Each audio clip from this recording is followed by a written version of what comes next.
आए तो 50 लोग तो मेरे लिए खड़े हैं, जो मेरे लिए खड़े हैं मैं उन सबके लिए, क्योंकि उनको भी अपने गांव में ये आशा और विश्वास होगा कि मैं खड़ा रहूंगा, मेरे गांव में विकास आएगा। और मेरे विकास का अर्थ है मोदी जी का सबका साथ, सबका विकास, और उसी राजनीति को लेकर के मैं चलने वाला हूं। क्योंकि जब हम इलाके की, डॉक्टर जसवंत जी कह रहे थे, विकास और रोजगार की समस्या और इलाके की बहुत सारे विषय, ये सबकी साझे की समस्या है। और इसलिए मैं आपको ये विश्वास दिलाना चाहता हूं, मेरे को आज मेरा चुनाव परिणाम घोषित हुए पूरा 1 महीना कल हुआ था। कल 4 जुलाई थी और 4 जून से 4 जुलाई के बीच में मैंने लगातार अधिकारियों की रिव्यू मीटिंग ली। जो योजनाएं यहाँ पर चल रही थी उन योजनाओं में कितना आगे बढ़े हैं उसकी समीक्षा करी। कौन सी योजनाओं के लाभ हमारे इलाके को आ सकते हैं उसकी मैंने जानकारी प्राप्त करी। मेरी टीम भी आपके बीच में लगी और कल मैं सब विषयों का पूरा डिटेल माननीय मुख्यमंत्री जी से निवेदन करके आया हूं। और मैं ये विश्वास करता हूं कि जो वादे हमने तय किए हैं उन्हें हम पूरा करेंगे। अरे मैं बहुत सख्त कदम उठाए हैं। राजस्थान में उनके आने के बाद हमने एंटी गैंगस्टर टास्क फोर्स से अपराधियों पर नकेल डालने का काम किया है। और मैं बड़े विश्वास के साथ कहना चाहता हूं कि इस काम को भी हम बहुत मजबूती के साथ कर रहे हैं। इस इलाके में लॉ एंड ऑर्डर को लाना ये सबसे बड़ी हमारी जिम्मेदारी है।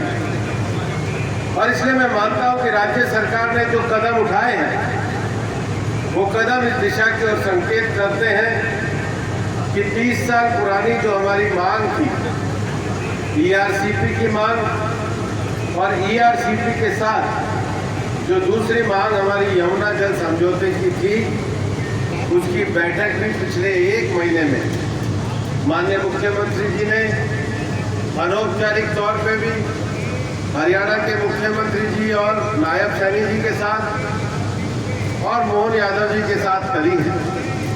क्योंकि उन वार्ताओं में मुझे भी सहयोग करने का अवसर मिला है।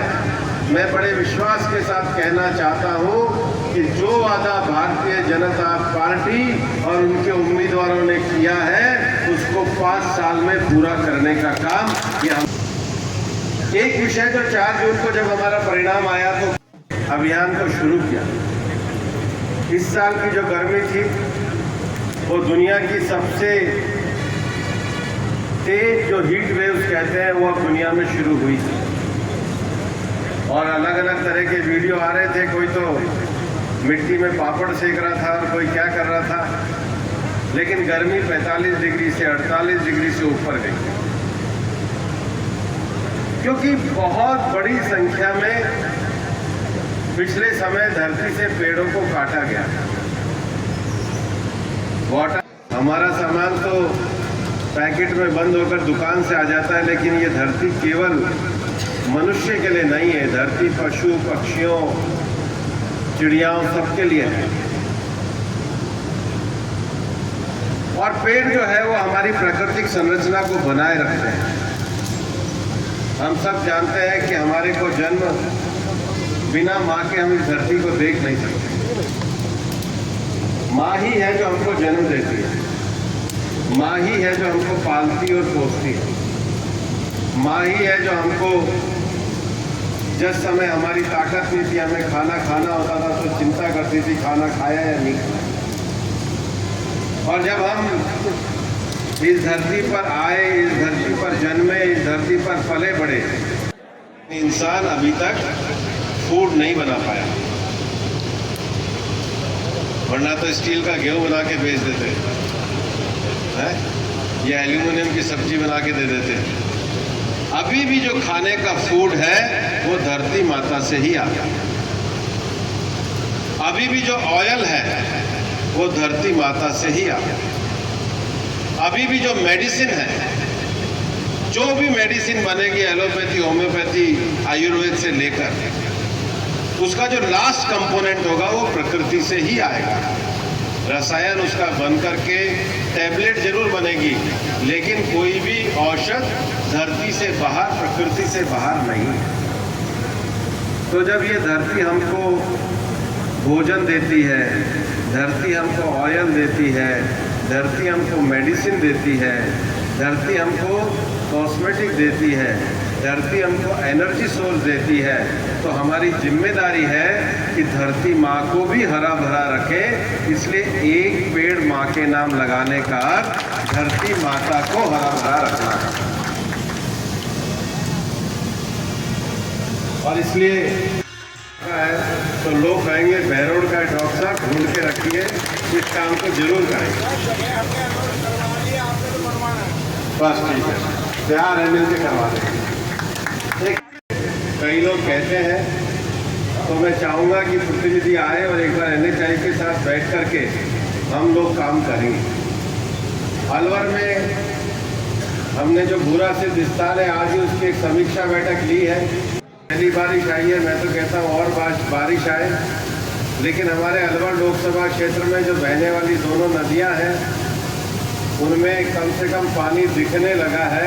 ये हमारे लिए एक अच्छा संकेत है, लेकिन ईश्वर से प्रार्थना करें कि बारिश और आनी चाहिए। जो लोग भी शिकायत करते आते थे कि जी फलाना तो ये कह रहा है, फलाने गांव में तो ये हो रहा है, आपके तो वो आदमी नहीं थे, आपके तो वो आदमी नहीं थे, उनके प्रति करुणा का भाव रखो कि नहीं भाई अच्छे लोग भी हैं, कोई बात है, दुखी मत हो, ठीक होएगा, आगे चलो। और जो कोई भी बाद में चाहे कुछ भी कहे, मेरे सामने कहे जी बहुत बढ़िया हो रहा है, तो मैं भी कहता भाई बहुत अच्छा है, बहुत ही बढ़िया, किसी की सुननी नहीं, मुदिता का भाव रखो। और जो कोई भी आपकी बुराई करे तो मुझे आके कहते थे जी आपकी बुराई कर रहे हैं। मैंने कहा कब करी? बोले जी जैसे ही आप उठ के गए। मैंने कहा मंच से करी? बोले मंच से नहीं करी। मैंने कहा राजनीति में तो उसी का जवाब देते जो मंच से करते हैं, बाकी सबकी उपेक्षा करते हैं। तो मैत्री, करुणा, मुदिता, उपेक्षा, पतंजलि कहते हैं इसी से सुख दुख पैदा होते हैं। तो गई है, मैंने बहरोड के बहुत लोगों को समझाया, हमारे कई सरपंच थे, मैंने उनको पार्लियामेंट की मेरी डिबेट बताई। यहाँ पे बैठे हैं, कहाँ बैठे हैं? मैंने उन्हें कहा था कि अम्बेडकर के विषय को लेकर जितना पार्लियामेंट में हमने बोला है, मैंने बोला उतना कभी किसी ने नहीं बोला। लेकिन ये मैंने इनको सबको समझाया कि कांग्रेस आपके अंदर जहर भरने का काम कर रही है। और आज 1 महीना हो गया, कांग्रेस इनकी बस्ती में झांकने भी नहीं। ये कांग्रेस का चरित्र है। कांग्रेस लोकसभा में प्रधानमंत्री जी की बहस को सुनने की हिम्मत नहीं करता। मेरा नहीं होगा, अलवर का मेरा पूरा समय और सेवा जारी रहेगी। मैं पुनः हृदय से आपको धन्यवाद देता हूँ। मैंने गांव में अपनी धन्यवाद यात्रा शुरू करी है। मैं जहाँ जहाँ जा रहा हूँ सबको धन्यवाद दे रहा हूँ। लेकिन मैं 2 विषय जरूर और करना चाहूँगा। एक, मैंने 57 गाँव में, जब मैं यहाँ से सांसद नहीं था, राज्यसभा सांसद था, तो ई-लाइब्रेरी के पैसे दिए थे। मैं चाहूँगा गांव में वो ई-लाइब्रेरी का काम शुरू हो। उसके लिए हमारी टीम के साथ जो लोग इसमें इच्छुक हैं वो जुड़े। और दूसरा, प्रधानमंत्री जी ने जो तय किया है कि हमें सेल्फ हेल्प ग्रुप की महिलाओं को लखपति दीदी बनाना है।